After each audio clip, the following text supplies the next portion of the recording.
মধ্যপ্রাচ্যের উত্তপ্ত পরিস্থিতিতে আবারও এলো নেতানিয়াহুর মৃত্যুর খবর।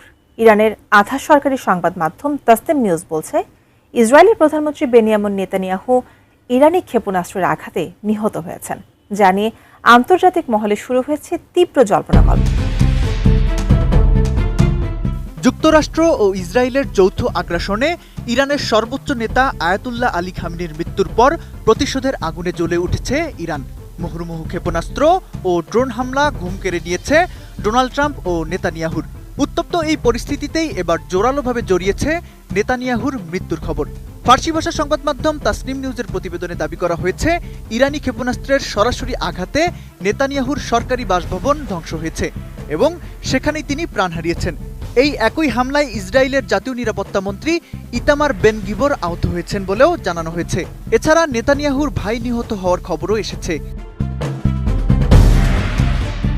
প্রতিবেদনে মার্কিন গোয়েন্দা কর্মকর্তা হিসেবে পরিচিত স্কট রিটারের একটি এক্সপোস্টের বরাত দেওয়া হয়েছে। তবে সামরিক ও ভূরাজনৈতিক পর্যবেক্ষকরা বলছেন, স্কট রিটারের সেই অ্যাকাউন্টটি আদৌ তার কিনা তা নিয়ে যেমন সন্দেহ আছে, তেমনি এই দাবির সপক্ষে কোনো ছবি বা ভিডিও ফুটেজও এখন পর্যন্ত প্রকাশ করতে পারেনি এই ইরানি সংবাদ মাধ্যম। নেতানিয়াহুর মৃত্যু নিয়ে এই খবরের পেছনে বেশ কিছু যুক্তি তুলে ধরেছে ইরানি মিডিয়া। তাসনিম নিউজ বলছে, গত 7 মার্চের পর থেকে নেতানিয়াহুর কোনো নতুন ভিডিও ক্লিপ জনসমক্ষে আসেনি। এছাড়া ইসরায়েলি মিডিয়াতেই তার বাসভবনের চারপাশে কঠোর নিরাপত্তা বৃদ্ধির খবর এসেছে এবং ফরাসি প্রেসিডেন্ট ইমানুয়েল ম্যাক্রোর সাথে তার একটি ফোন আলাপের রেকর্ড নিয়ে অস্পষ্টতা তৈরি হয়েছে। তবে জেরুজালেম পোস্ট সহ বিভিন্ন আন্তর্জাতিক গণমাধ্যম এই দাবিকে গুজব বলে উড়িয়ে দিয়েছে।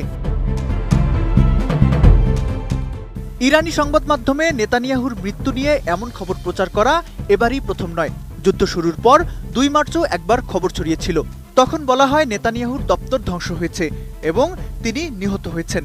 পরবর্তীতে চীনা সংবাদ মাধ্যম সিনহুয়া সহ একাধিক নিরপেক্ষ সূত্র সেই তথ্যকে মিথ্যা বলে প্রমাণ করেছিল।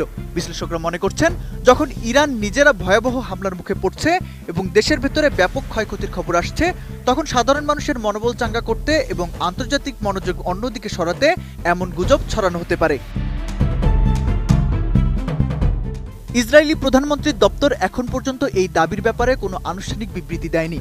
তবে গত 7 মার্চ তিনি বীরশেবা এলাকায় আহতদের দেখতে গিয়েছিলেন, এমন তথ্যের ভিত্তিতে ধারণা করা হচ্ছে তিনি জীবিত ও সুস্থ আছেন।